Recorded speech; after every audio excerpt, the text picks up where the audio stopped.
सभी व्यूअर्स को नमस्कार। आज हम बात करेंगे कि जब भी हम कोई बिजनेस करते हैं या नौकरी करते हैं, चाहे प्राइवेट सेक्टर की नौकरी हो या गवर्नमेंट जॉब हो, तो हमारी एक रेगुलर इनकम बनी रहती है। तो हमने डिसाइड सोचा कि यदि आप अपनी नौकरी काल में कितना आप पैसा कमाएंगे और उस पैसे में कौन सा हिस्सा है, कितना हिस्सा यदि आप इन्वेस्टमेंट करें, तो ये जो आपने जितना आपने कमाया है, क्या उसको हम बीट कर सकते हैं? कितना या कितना बड़ा हिस्सा हमको लगाना पड़ेगा?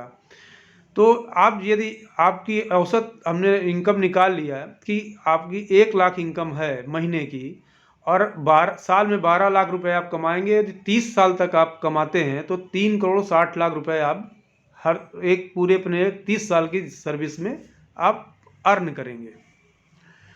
यदि आप 35 साल तक आपकी जॉब करते हैं, यदि 25 साल की उम्र में आपको जॉब मिल गई और 60 ईयर तक आप जॉब करते हैं, तो आप 4 करोड़ 20 लाख रुपए आप कमाएंगे। अब इसमें कौन सा हिस्सा है, कितना हम पैसा इन्वेस्टमेंट करें कि ये 4 करोड़ को हम बीट कर दें या 3 करोड़ 60 लाख को बीट कर दें? तो जैसा आप लोग जानते हैं कि हमारे जो जो शिवाजी महाराज, जो पूजनीय आदरणीय शिवाजी महाराज हमेशा अपनी जो लोगों से टैक्स लेते थे, कहते थे अपनी कमाई का 10 दे दो। तो हमने सोचा कि यदि आप अपनी इस इनकम का 10% इन्वेस्टमेंट करें, और इन्वेस्टमेंट कहाँ करें, वो बात की बात है। यदि इन्वेस्टमेंट करें और उतने साल तक इन्वेस्टमेंट करते रहें, 30 साल तक है आपकी नौकरी तो 30 साल तक, यदि 35 साल तक की नौकरी है तो 35 साल तक, तो उसका क्या परिणाम हो सकता है? तो स्वाभाविक है कि यदि 1 लाख रुपए आप कमा रहे हैं तो इसका 10%। अब यदि किसी की इनकम मान लो 50,000 है तो वो 5,000 से शुरू करे। यदि जैसे जैसे उसकी इनकम बढ़े तो उसको वो 10% मेंटेन करता जाए, तो जो आपने रेगुलर आपने अपनी जो पूरी 100% को यदि कैलकुलेट करेंगे और जो आपने 10% बचाया है उसको इन्वेस्टमेंट किया है, उसका परिणाम क्या हो सकता है? तो आप देखें कि यदि आपने 30 साल तक 1 लाख के हिसाब से या 36 लाख रुपए आपने इसमें 10% के हिसाब से आपने इन्वेस्टमेंट किया।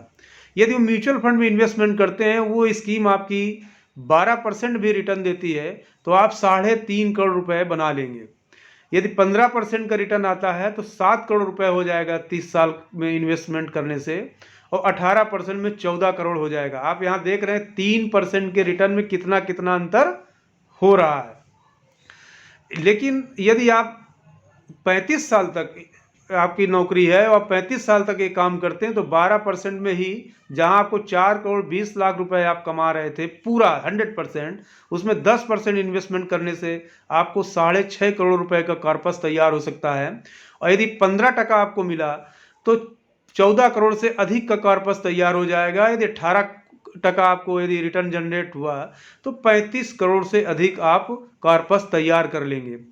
आप यदि म्यूचुअल फंड में नहीं रहना चाहते हैं या इन्वेस्टमेंट करने से डरते हैं, तो और क्योंकि म्यूचुअल फंड में कोई गारंटेड रिटर्न नहीं होता, म्यूचुअल फंड का return subject to market risk होता है, तो बहुत सारे लोगों को मार्केट रिस्क के वजह से या वोलेटिलिटीज की वजह से परेशानी होती है। यदि वो इसी पैसे को पोस्ट ऑफिस या बैंक की आरडी भी कर दें, तो 30 सालों में वहाँ भी आरडी में भी वो 36 लाख रुपए जमा करेंगे।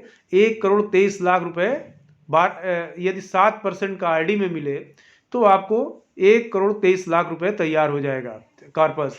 यदि आप 35 साल तक आरडी करते रहते हैं 10,000 रुपए की, तो 1 करोड़ 80 लाख रुपए का कॉर्पस आप 35 सालों में तैयार कर लेंगे।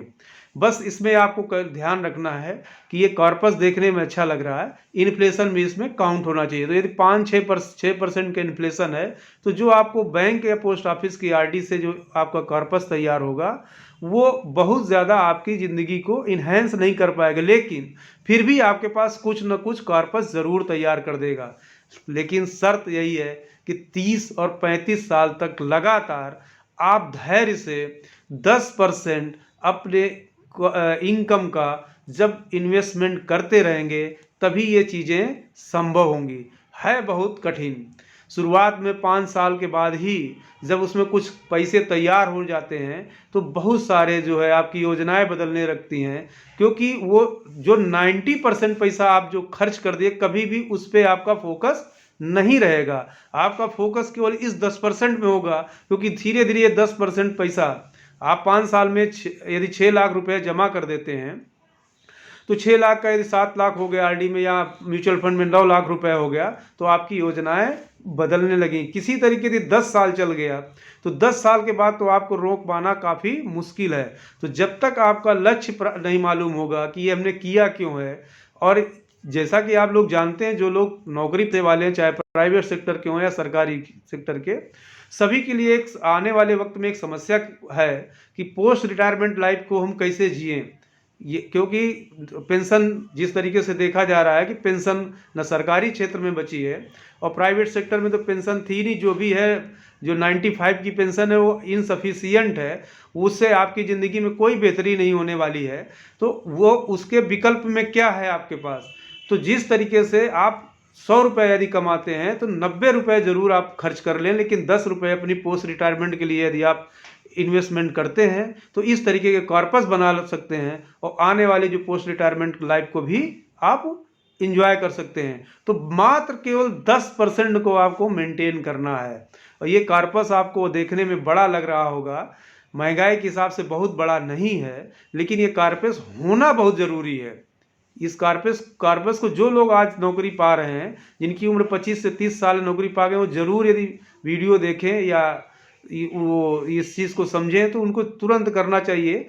और जो लोग इस वीडियो को देखें उन लोगों को दूसरे लोगों से बात करके इस बात को समझाना चाहिए कि ये आप अपने इनकम का 10% ज़रूर निवेश करें, जो भी आपको इंस्ट्रूमेंट अच्छा लगता हो। ये ज़रूरी नहीं है कि आप म्यूचुअल फंड में ही करें। म्यूचुअल फंड में करेंगे तो ज़रूर आपका कॉर्पस बड़ा होगा, आपकी जो लाइफ स्टाइल को भी इन्हेंस कर देगा। लेकिन यदि आप नहीं करना चाहते हैं तो आप पोस्ट ऑफिस, बैंक कहीं भी कर सकते हैं, पीपीएफ कर सकते हैं, जो भी आपको अच्छा लगे, क्योंकि पेंशन नहीं है।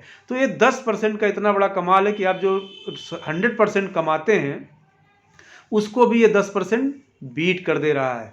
यदि आपका रिटर्न 12% से अधिक प्राप्त करते हैं या 12% यदि रिटर्न आप जनरेट करते हैं तो 30 सालों में या 35 सालों में आपने जो 100% एक्चुअल इनकम की उसको ये 10% पीछे कर दे रहा है। तो ये 12% और 15%, 18% कितना कमाल का है। यदि आपको 12% भी मिल जाए तो बहुत अच्छा है, 15% मिल गया तो फिर क्या बात कहना है। 18% में तो आप जो है अपना नहीं दूसरे का भी पोस्ट रिटायरमेंट लाइफ सही कर सकते हैं। तो दोस्तों आज की बात इतनी ही। आप कोशिश करें कि जो भी आप बिजनेसमैन भी हैं तो जो भी इनकम करते हैं उसका 10% जरूर अपनी पोस्ट रिटायरमेंट के लिए, कि जब आप नौकरी या बिजनेस कुछ भी छोड़ना चाहें उसके लिए ज़रूर रखें।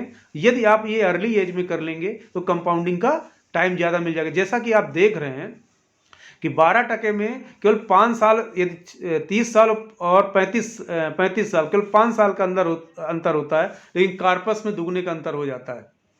इस तरह के आरडी में भी देखें, जो पोस्ट ऑफिस या बैंक की आरडी में देखें तो 5 साल में करीब 60 लाख का अंतर हो जाता है। 15% में तो आप देखें कि यहाँ भी दुगना का अंतर हो जाता है और 18% में भी दुगने का अंतर हो जा रहा है। तो आप ये देखें कि 5 साल का कितना बड़ा इम्पैक्ट है। और 3% जो 3% का भी कितना जो अंतर है 12% में और 15% में कितने करीब दुगने का अंतर हो जा रहा है। और यदि 5 साल का भी अंतर करें तो उसमें भी आपको डबल का अंतर हो जा रहा है। तो ये समय और कंपाउंड का जो परसेंटेज है, जो आपके कमाने का या गेन का, उस ये बड़ा कमाल का है। बस इसमें आपको ध्यान रखना है कि आपको करना क्या है, कितने समय के लिए करना, लेकिन करना ज़रूर चाहिए। तो आज की बात यहीं पर साथियों। ये वीडियो आपको कैसा लगा कमेंट बॉक्स में ज़रूर लिखें, और कोई भी यदि आपको इस तरीके से इन्वेस्टमेंट संबंधी सवाल हो तो ज़रूर पूछें। हम कोशिश करेंगे कि आपके प्रश्नों को हल करने के लिए। धन्यवाद दोस्तों।